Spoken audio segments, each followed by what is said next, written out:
Hello guys, today I'll be explaining the Math CA for week 4. Okay, so for this first question, they're asking what is true, and this is like a circle. So the first one is FC is a diameter. Okay, so as all of you guys should know, a diameter is a line segment that joins 2 points on the circle and it goes through the center. So F is on the circle and C is on the circle, and it goes through the center, which is O. So that's true, it is a diameter. BC is a diameter. So B is on the circle and C is on the circle, and it does not go through the center, so it is not a diameter. AF is a chord. So a chord is a line segment that joins 2 points on the circle, but it doesn't need to go through the center. So A is not on the circle, F is, and they're joined together, so this is not going to be a chord because A is not on the circle. OE is a chord. Okay, so O is the center of the circle, it's not on the circle, and E is on the circle, so it's not going to be a chord because O is not on the circle. BC is a chord. Okay, so B is on the circle, C is on the circle, and they're getting joined together, so that is a chord. DE is a diameter. Okay, so D is on the circle, E is on the circle, and it's going through the center, so that is a diameter. Okay, which of the following is true? Select the 3 correct choices. Again, this is a circle. You all should know what exterior and interior is. So A is in the exterior of circle C2. Exterior, okay, so this is C2. And A is in the interior, so this is wrong. D is in the interior of circle C1. This is circle C1. And D is on the exterior because it's outside. So no, this is also wrong. D is in the interior of circle C2. This is circle C2, and D is in the inside, so it is in the interior. This is true. F is in the exterior of circle C2. Okay.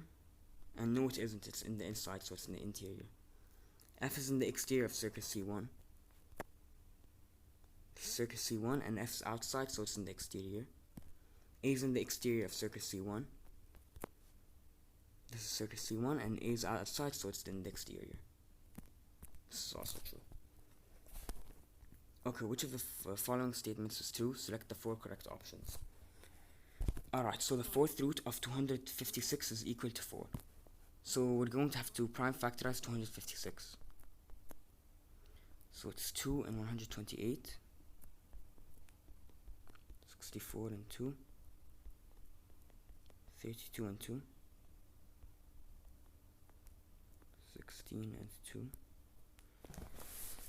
And now let's do 16 on the side. 8 and 2. 4 and 2. And then 2 and 2.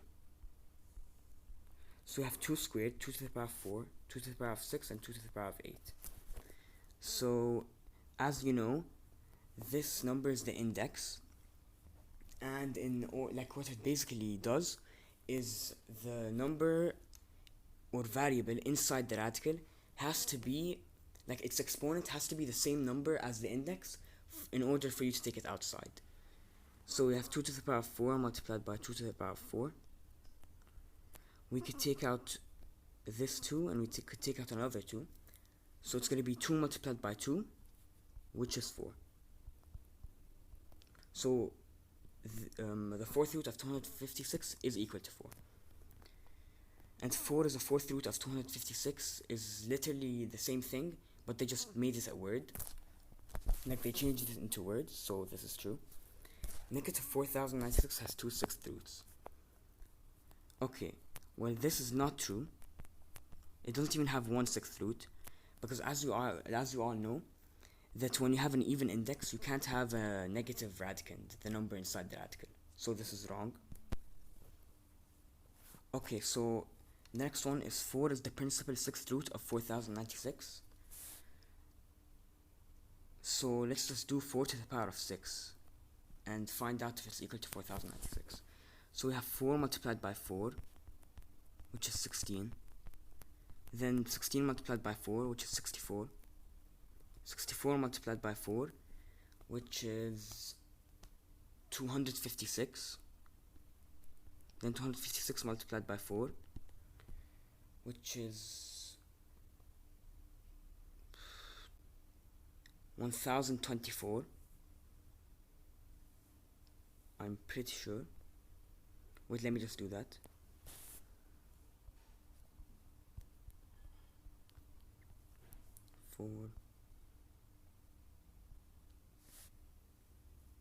Yeah, 1024. Then 1024 multiplied by 4. It's gonna be 4096. Yeah, I don't need to check that. It's gonna be 4096. Okay, so that's 4096. So we have 4 to the power of 1, 4 to the power of 2, 4 to the power of 3, 4 to the power of 4, 4 to the power of 5, and 4 to the power of 6. So that is true. 4 is the principal sixth root of 4096. Then negative 4 is a fourth root of 256. So as you know, if it has an even index, it has both a negative root and a positive root. So, like same thing, yeah. So like negative 4 is a fourth root of 256. That is correct, because we just found out that the positive root is 4, so the negative root is going to be negative 4. Then they're saying negative 4 is the principal sixth root of negative 4096. This is the same as this one, and since this one's wrong, this is also going to be wrong.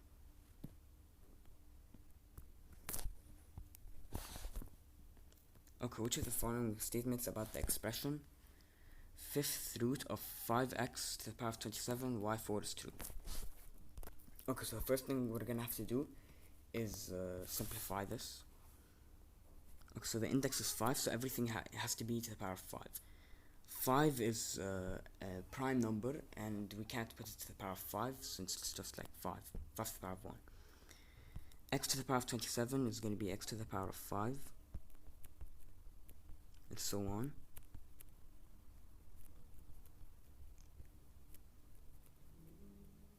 And then we have x squared, which is going to stay inside the radical.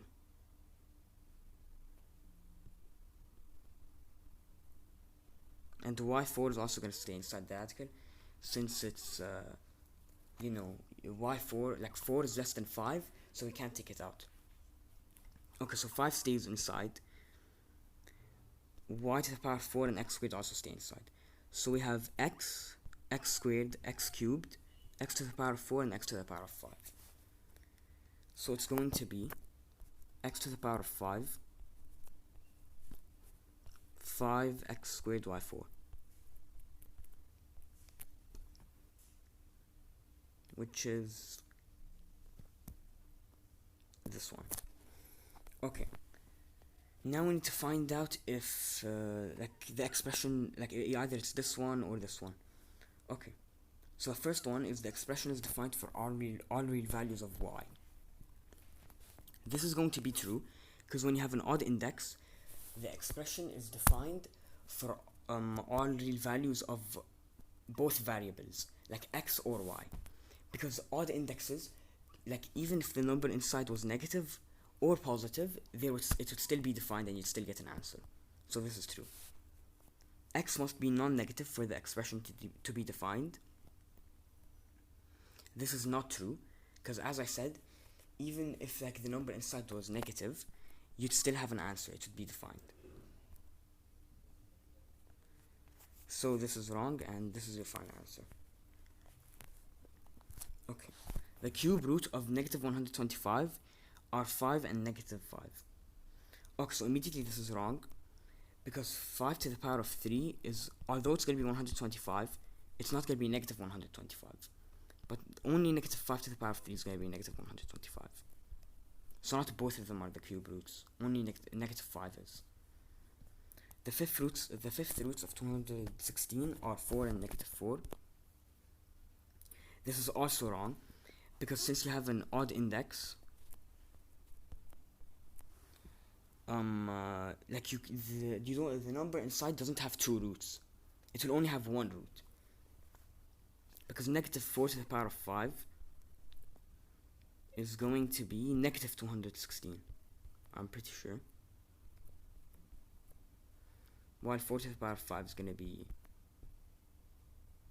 216.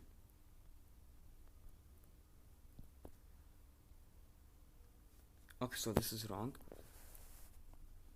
The only ninth root of 0 is 0. This is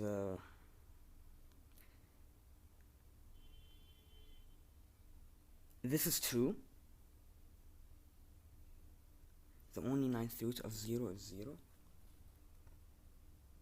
Yes, this is true, because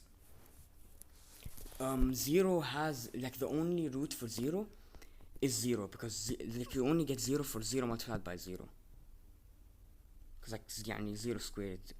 So yeah, like, see, now it's ninth root, so 0 to the power of 9, that's gonna be 0. So that's the only ninth root, because you can't do like it's about like, you get the same number to the power of that certain thing. Here they're saying ninth root, so 0 to the power of 9. That's actually 9 to the, like, it's like this actually, and it's gonna be 0, not 0 to the power of 9. Okay, negative 125 has no sixth roots. This is true, because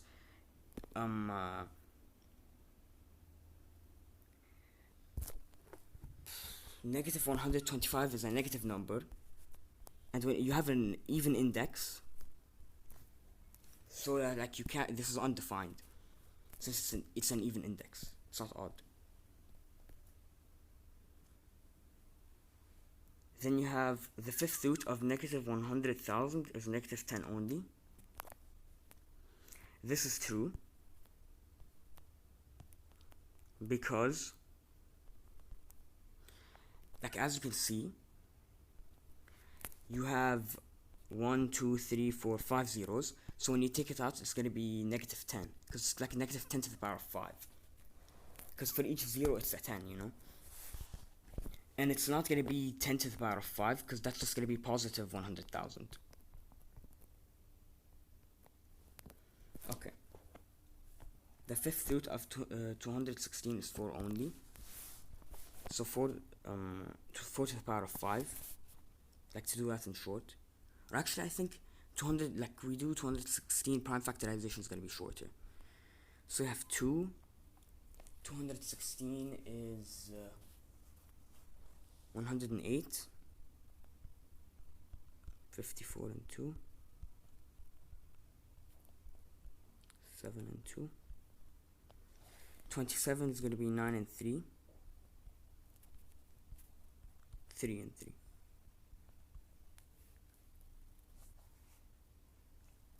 Okay, so you have 2 squared, 2 to the power of 3,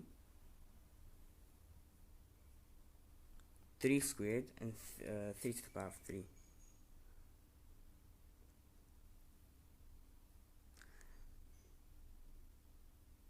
So you don't get 4. So that's wrong. So actually, this is also going to be wrong. The fifth root of 216 is not like 4 and negative 4, because it's not even 4 to begin with.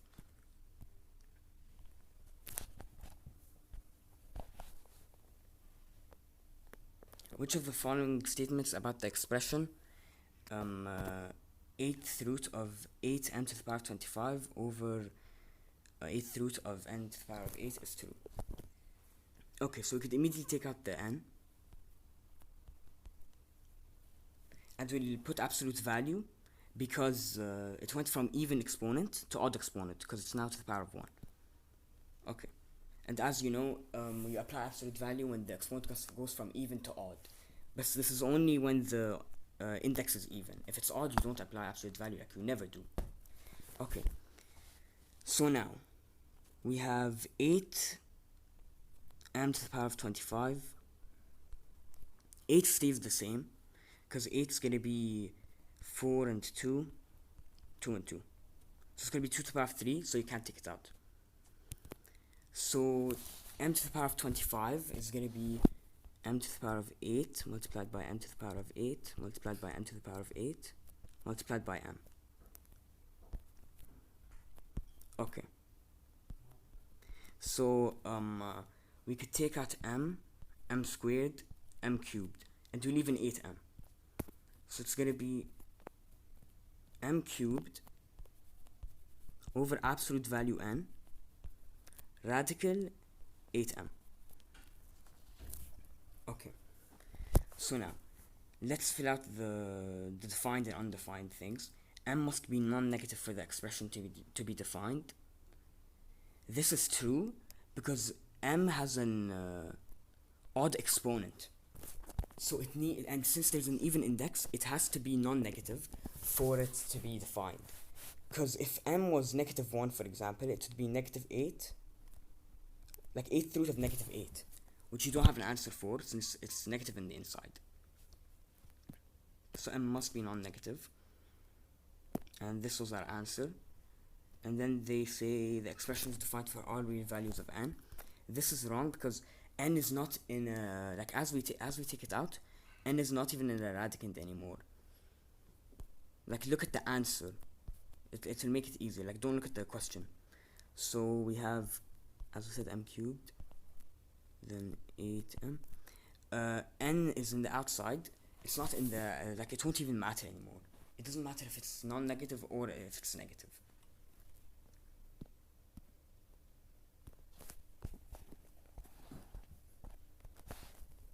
Okay, so given the points A15 and B321, the coordinates of the midpoint of AB. That's all you need to know. Once it says midpoint, you know what you're supposed to do. So the midpoint formula is x1 plus x2 over 2, y1 plus y2 over 2. Okay, so we have x1 is 1, and and then x2 is 3. So 1 plus 3 is 4.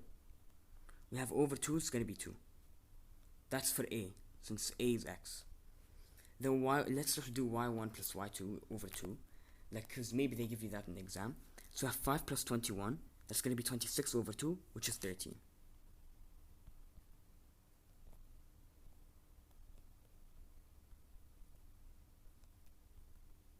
So your answer, if they're asking for A and B, would be 2 and 13. But since they're only asking for A, it's only 2.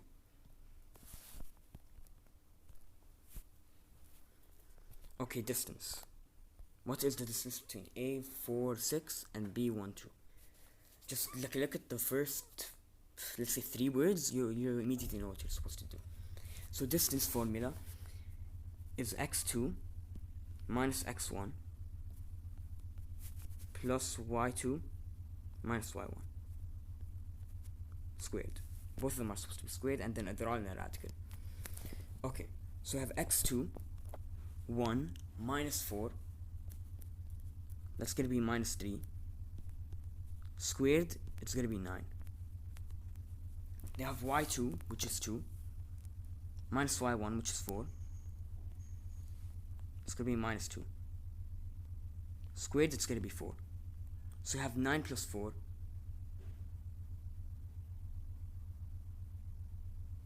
Wait, what? No, wait, 1 minus 3 squared. No, what am I saying? No, this is wrong, The first part's correct. We said y2 minus y1, which is 6, minus 4, squared, 16. So 9 plus 16, 25. And then we can't forget the radical, which is 5. The last step you do after adding them is the radical. Okay, so this is just memorization, but I'll explain it either way, because I think it's PT.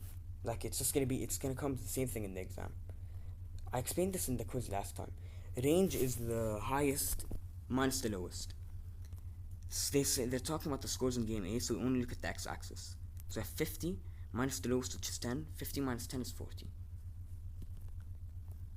Carl is the student with the highest score on game A. His score on game B is, so he got 50, and then this is game B, the y-axis, it's going to be 45. Since these are just 5s, like they're separated by 5s. Because as you can see, like 0 and 10, the middle is obviously going to be 5. So 45 was the score on game B. The highest score on game A is something than the highest score on game B. So we know that Carl got the high score in game A and B, and he got like 45 in game B, and 50 is greater than 45. So the high score in game A is greater than the high score in game B. The diagram shows something correlation between the scores on game A and game B. Okay, so it's positive and negative correlation. Positive correlation is when the graph goes up like this. Negative correlation would be if it's like the highest point was over here and it kept going down like this. So that's why it's positive correlation. The biggest difference between the scores on the two games of a member in the group is something than 5. Okay, so immediately we can see that someone got 30 over here in game B, and he also got 10 in game A. So 30 minus 10 is obviously 20, so it's greater than 5, because the difference is 20. So the distance, immediately, look, you see distance. So we have x2, which is 7, minus x1, which is 2, so 7 minus 2, 9, and then you square it, it's going to be 81. Then you have 8, which is y2 minus y1, 8 minus 4, 12 squared, it's going to be 144. So now we add them together, 81 plus 144 is 225, and now we do the radical, and it's going to be 15. Okay, again they're asking for the distance, and now between the origin is 0, 0. It's always 0, 0. When they say origin, they always mean 0, 0. Okay, so we have the origin is going to be x1 and y1, while this is going to, C is going to be x2 and y2, because the origin is the first point. So we have x2 minus 0 will be minus 1, squared, it's going to be 64. 15 minus 0 is 15, squared is going to be 225. 225 plus 64 is going to be 289. Radical of 289 is 17.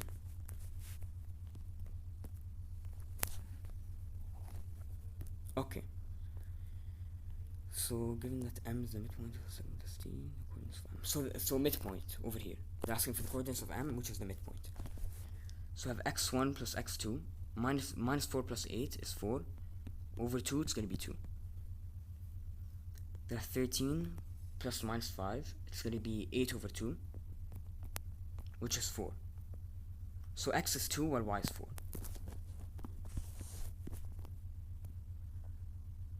Now, if the distance. So you want m and s. Okay, so since m is the midpoint, it obviously becomes it's the second, it's going to be the second plotted. S is going to be before it, since they mentioned it first up here. Okay, so s is x1 and y1. So, wait, let me get coordinates of s. Okay, minus 4 and 13. Okay, so distance, we have x2, 2, minus 4, 6 squared, 36. Then we have y2 minus y1, which is 13, minus 9 squared, which is 81. So 81 plus 36 is 117. And now we have radical of 117. So we're going to have to prime factorize here. So we could immediately divide by 3, 39, 13, and 3. And 13 is prime. Okay, so 3 squared multiplied by 13. We take out the 3. It will be 3 radical 13. So they already filled out the 3. They want k, which is 13. Okay. So we're gonna have to prime factorize here again. We have 108. That's 54 and 2. 54 is 27 and 2.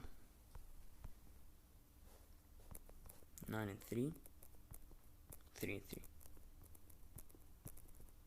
So I have 3 cubed and 2 squared. Okay. Now let's just set that up. Since the index is 3, we're gonna have to put everything in terms of 3. Okay, so 3 cubed. But 2 squared we can't put in terms of 3, so let's just change that to y. I mean to 4. To 4. So يعني there's no point, we're just gonna be extending it. Okay. Because it's not gonna go out either way. So x to the power of 13, that's gonna be x to the power of 3 multiplied by x to the power of 3 multiplied by x to the power of 3 x to the power of 3 multiplied by x. Y to the power of 11 is going to be y to the power of 3 multiplied by y to the power of 3 multiplied by y to the power of 3 multiplied by y squared.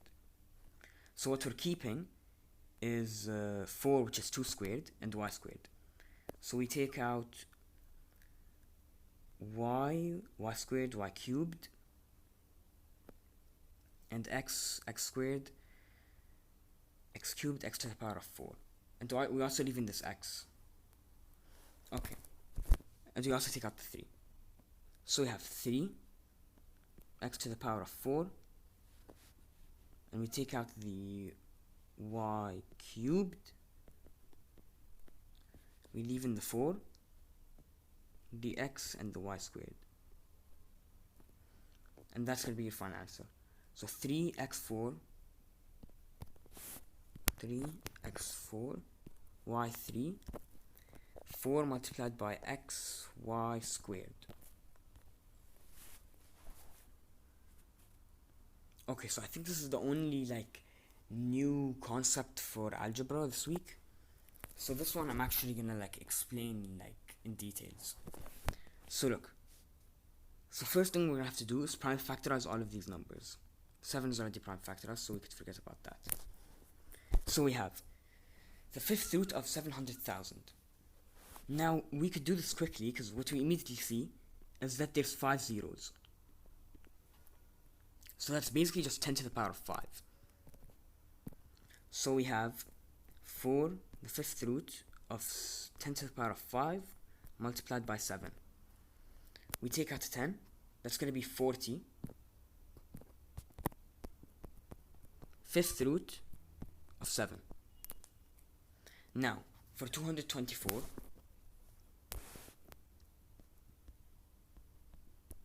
we have 2 and 112. 112 is 56 and 2.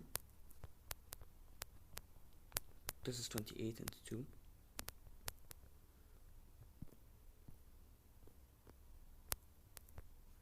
"28 is 14 and 2. And then we have 7 and 2. Okay, so I have 2 squared, 2 to the power of 4, 2 to the power of 5, multiplied by 7.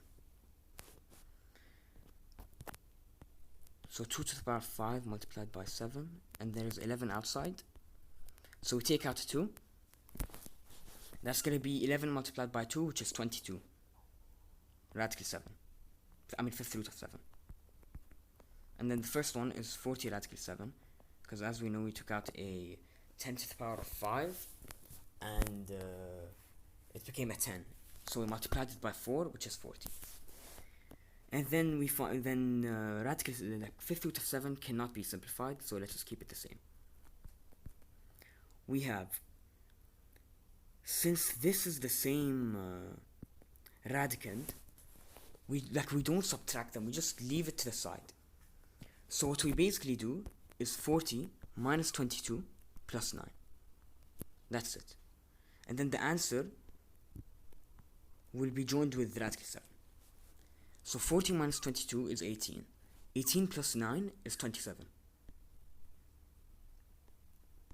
So 27 5th root of 7. That's going to be a fine answer.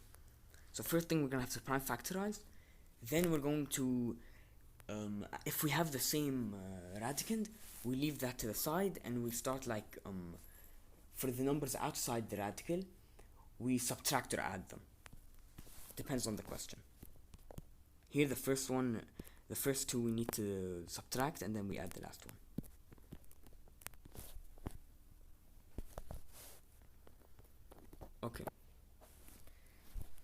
So let's start with the numerator. Fifth root of 5 stays the same, multiplied by 2 to the power of 5, t to the power of 5, and then multiplied by t, over 16 is 8 and 2, 4 and 2, 2 and 2. So 2 to the power of 4. So we can't change that. So what we're going to do, first of all we take out this t, of course, and it's gonna be just like this. So 5t. Now, since the index is 5 and we only have to the power of 4, we of course need to rationalize the denominator. We can't just have a radical or whatever root in the denominator. So we're gonna need to multiply by 2 up and down, so then this becomes 2 to the power of 5. So we're gonna need to multiply by 2 up here. 5 multiplied by 2 is 10, so it's gonna be 10t over, we got 2 to the power of 5 in the fifth root of that, it's just gonna be 2, and then of course we have the t over here, so it's gonna be t over 2 radical 10t, not radical fifth root.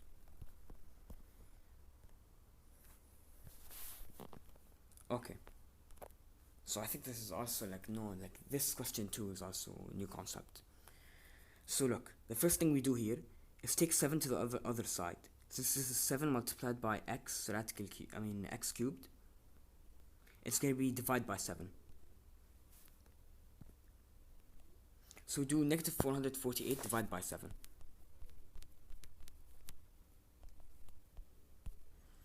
Okay, so 642. Let's make this positive and add the negative over there.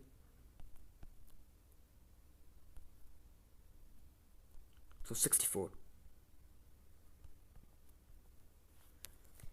So we have x cubed equals to negative 64. So now we're gonna need the third root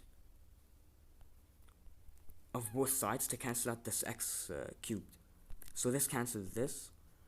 So it's going to be x equals the third root of negative 64. Negative 64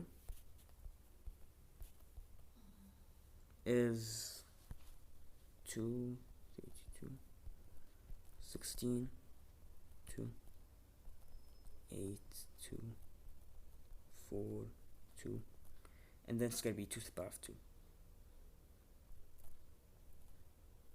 So I have 2 squared, 2 to the power of 4, and 2 to the power of 6. Okay.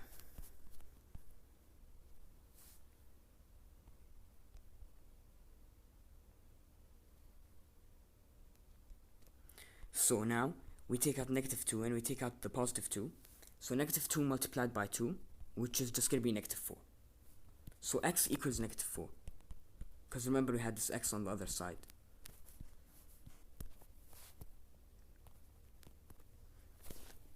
Okay, the solution of the equation. X minus 4 to the power of 6 equals 1 million. Okay, so the first thing we could do, instead of doing the long way, which is multiplying this and that and distributing the 6, we could just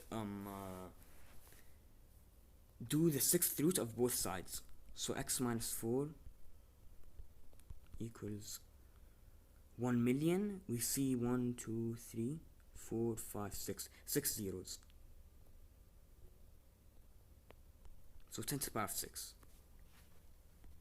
So the sixth root, this cancels with this, and we take this out, and it's just gonna be 10. So I have x minus 4 equals 10. Take the minus 4 to the other side, it's gonna be plus 4. So x equals 14. That's our first solution. Now for the second solution, we do the same thing. So x minus 4. Let's move back to step 2.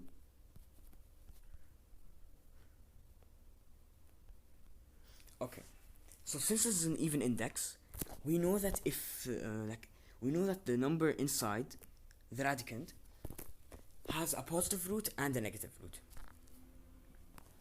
So this is going to be negative 10. So it's going to be x minus 4 equals negative 10. Because as I said, the number inside has a positive root and a negative root if the index is even. So minus 10 plus 4, because we took negative 4 to the other side, it's going to be x equals minus 6.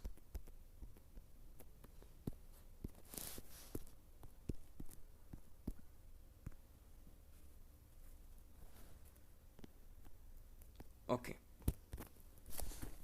So let's prime factorize the numerator, 750. We could divide by 2, 375. It's going to be 75 and 5, 25 and 5, no, 25 and 3, and then 5 and 5. So 5 squared, 5 cubed, and then we have 2 multiplied by 3. Okay.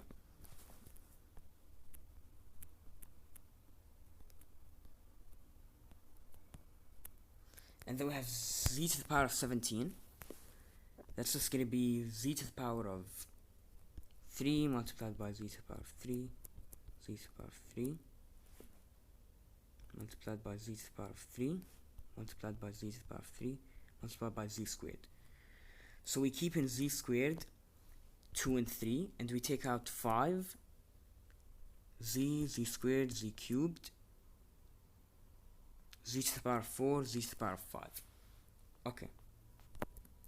So 5 z to the power of 5, third root of 6 z squared, over third root of 2. Now we need to rationalize the denominator. So to take 2 out of the, so this is 2 to the power of 1. To take 2 out of the third root, we'll of course need to multiply by 2 squared to get the same exponent as the index, which is 3. So since we're multiplying 2 squared to the denominator, we're also going to have to do the same thing for the numerator. So 6 is obviously 3, and 3 multiplied by 2. So it's going to be 2 multiplied by 2 squared. That's going to be 2 cubed.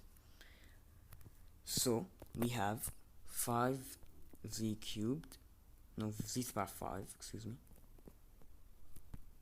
third root of 2 cubed multiplied by 3 multiplied by z squared, over the third root of 2 cubed. So that's going to be 2. And we could take out this 2 as well. And we're going to leave in 3z squared. So the final, no, we're still not simplifying yet. It's going to be 5 multiplied by 2, which is 10, z to the power of 5, over 2 radical 3z squared. We could divide by 2. It's going to be 5z to the power of 5, third root 3z squared. That's your final answer. So 5z5, third root of 3z squared. Alright, so this is where I think everyone's stuck, the geometry part. Okay, so xy is a chord in circle P, and A is the midpoint of xy. Okay, so what we know about a midpoint, it splits the segment into 2 congruent sides. So we have 60 it's gonna like AY is gonna be 30, and XA is gonna be 30, since it's getting split up by the midpoint, which is A. And they want us to find PY. So what you can see here immediately is that this looks like a right angled triangle. So since AY is 30, we want to find the hypotenuse. So we have 16 squared plus 30 squared. This is the Pythagorean theorem. We could apply that because we want to find the hypotenuse. And we have both of the other sides given. Okay, so 16 squared plus 30 squared equals PY. So 30 squared is 900. 16 squared, let me do that over here.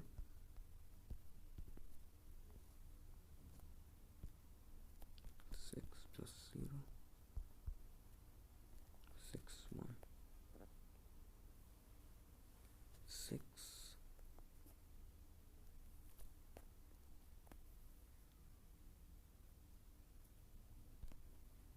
256. So plus 256, which is going to be 1156. So now 1156 equals PY, because we squared them, as you know. That's the Pythagorean theorem. So that's going to be 34, yani. They probably won't get a question like this in the exam, because first of all, yani, the numbers are too big. So like, don't worry about this question. We just did this question. Yeah, no, here. So yeah, this is negative 4.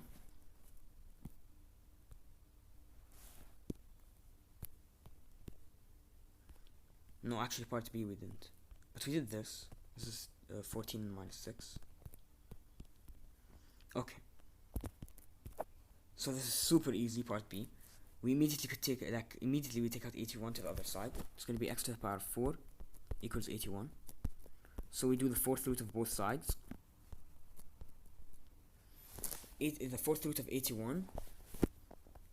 Let's find that. 81 is 9 multiplied by 9. 3 multiplied by 3. 3 multiplied by 3. So I have 3 to the power 4. When we take it out, it's going to be just 3. So x equals 3. And then it's going to be negative 3. Because as I said, look.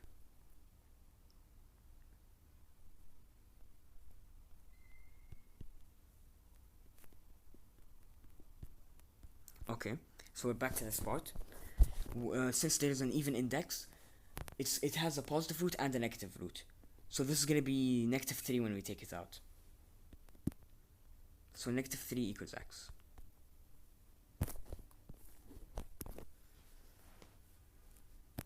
The distance between the points, okay, immediately again distance. So we have x2 minus x1. Change opposite. 9 squared is 81. Then we have y2 minus y1. Change opposite is going to be 0. Radical 81, that's obviously 9. So these, like this is, it's called, these are horizontally aligned points. Since they have the same y, like the value are the same. Oh, the statement's the reasons now. Okay, so line K bisects MQ and NP. It's going to be if a line through the center of a circle is perpendicular to a chord, then it bisects the chord. Because look, it says here perpendicular. Here like we just put in perpendicular.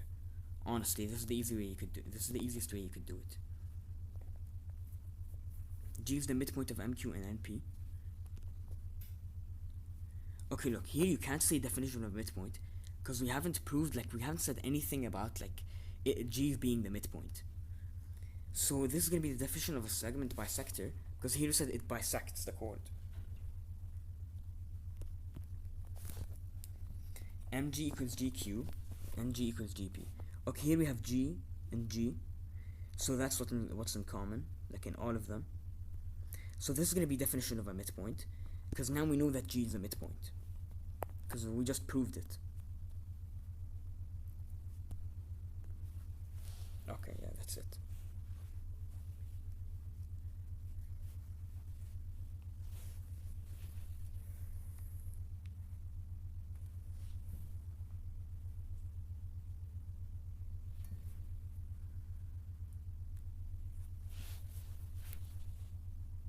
Don't know why the internet's kind of slow.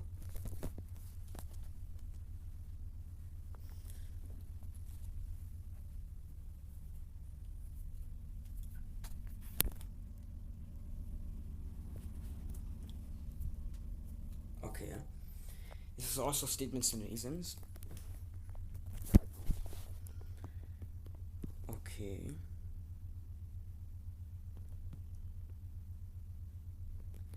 So it's gonna be line through center that bisects the chord that's perpendicular to this chord. Because as we know, the midpoint bisects. It's like the midpoint splits the line or the segment into two equal parts. Here that we proved that M and N are the midpoints. So it's gonna be bisects that, and we're trying to prove it's perpendicular, so that's why it's perpendicular. OM is perpendicular to XY.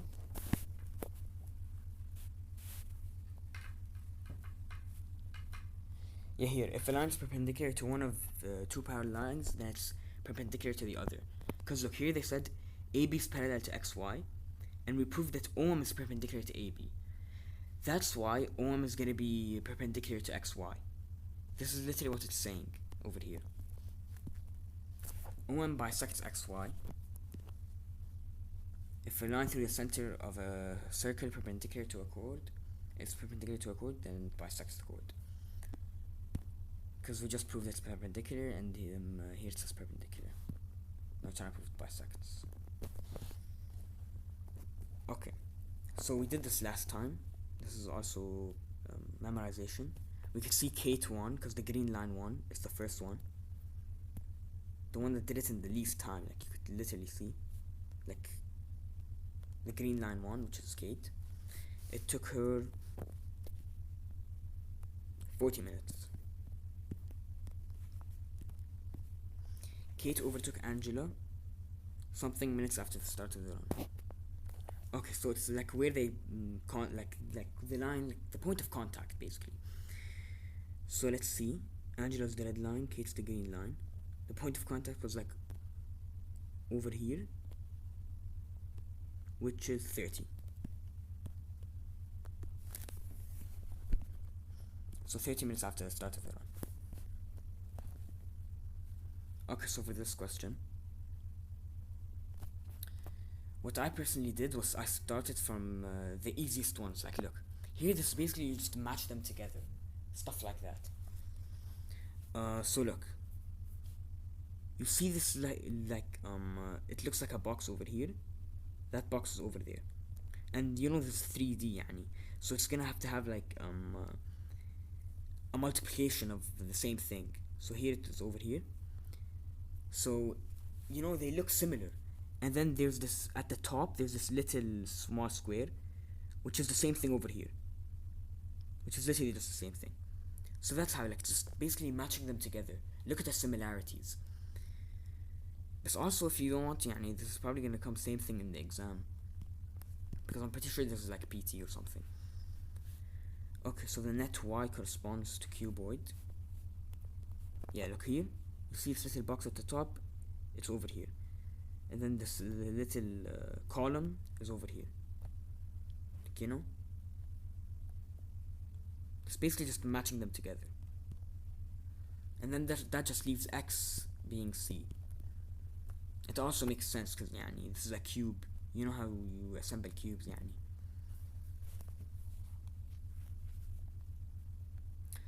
Okay. So this is basically just area of a circle.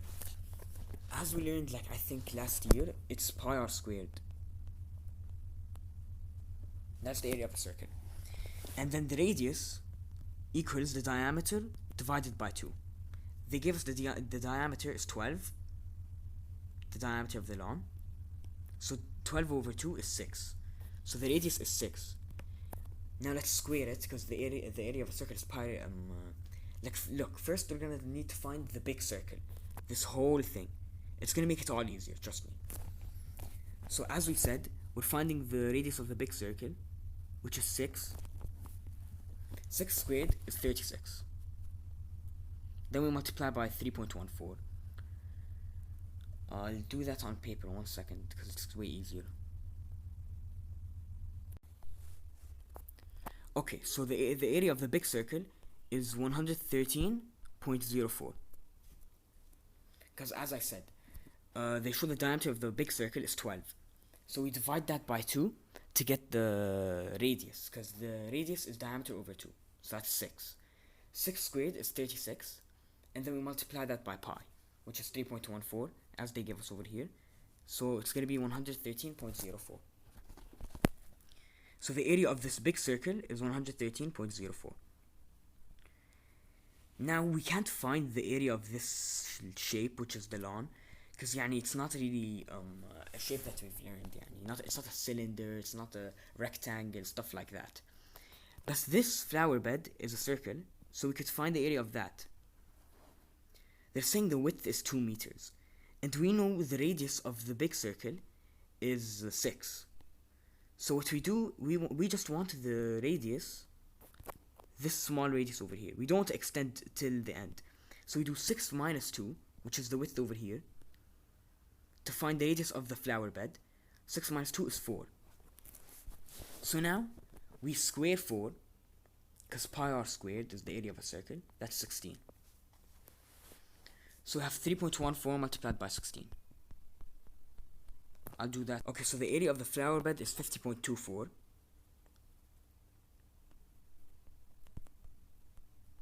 So we could fill in the blank for the first one. 50.24 meters squared. Now the area of the lawn. So now we know the area of the big circle is 113.04. So what we're going to do to find the area of the lawn is subtract the area of the flower bed, which is 50.24, which is going to give you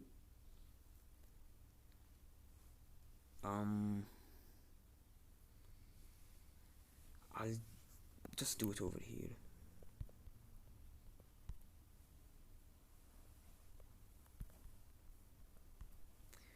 Okay, so 0, 2, 8, 2, 62.80. So the area of the lawn is 62.80.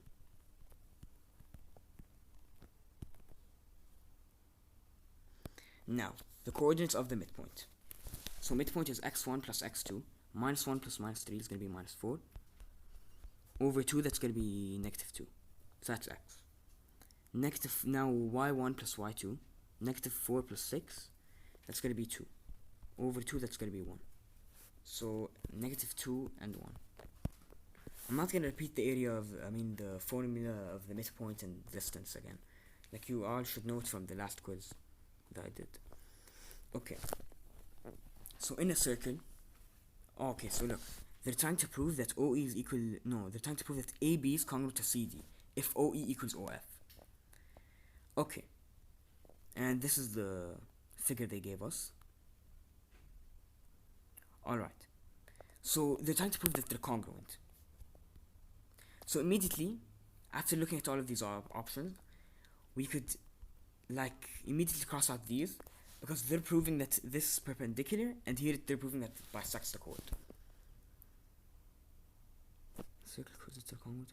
Okay, and here it's proving that they're equidistant to the center, so this is immediately also crossed out. We're trying to prove that it's congruent. Okay. Now, in a circle, chords that are equidistant from the center are congruent. That is correct. In a circle, a line through the center and perpendicular to a chord bisects. No, we proved that wrong. In a circle, chords that are equal distance from the center are congruent. That's also true, because equal distance and equidistant mean the same thing. So that's why it's going to be 1 and 3. They relatively have the same meaning, Okay, in the figure below, PL is a chord in the circle and E is the midpoint of PL. CH is 17 and EH is 2. Okay, so again, here, what are they trying to find? PE.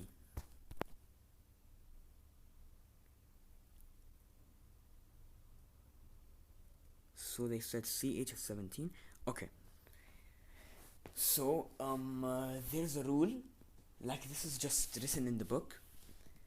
Like chords, all chords, no, all radiuses are congruent.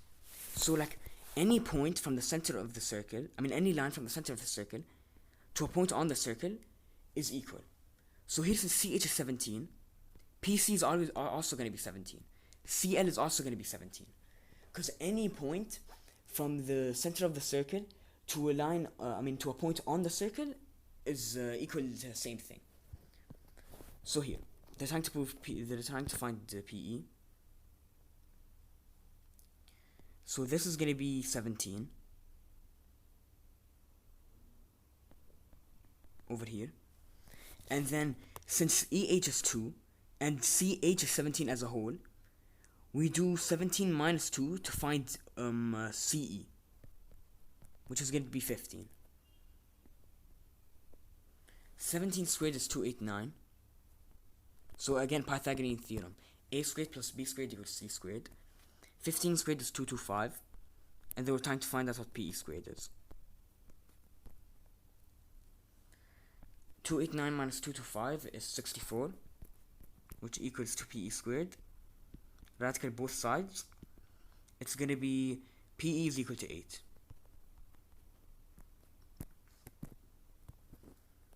So again, here for these types of questions we use the Pythagorean theorem. And all the radii in the circle are congruent in the same circle though. So here the radius is 17 for CH. So then PC is also going to be 17.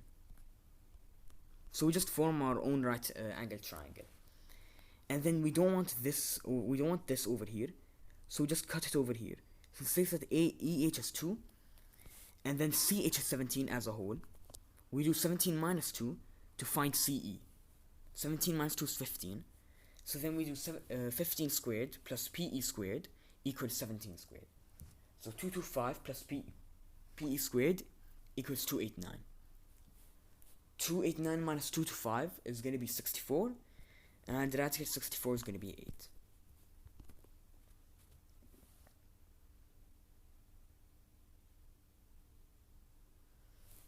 Okay, everything's correct. Okay, so this took a while. And by the way, for the algebra part, if you guys are lost in it and you don't know it very well, you could watch the last video I made on the CA, because I explained this in more details and stuff. Here I kind of speed ran the algebra part. Yeah, I just went off the distance formula. I didn't really write it that much in midpoint formula and stuff. So if you need more help in algebra, you could watch the other video. Also, if you have questions, you could ask them in the comment section. So thank you for watching, and I hope all of you guys do well in the CA.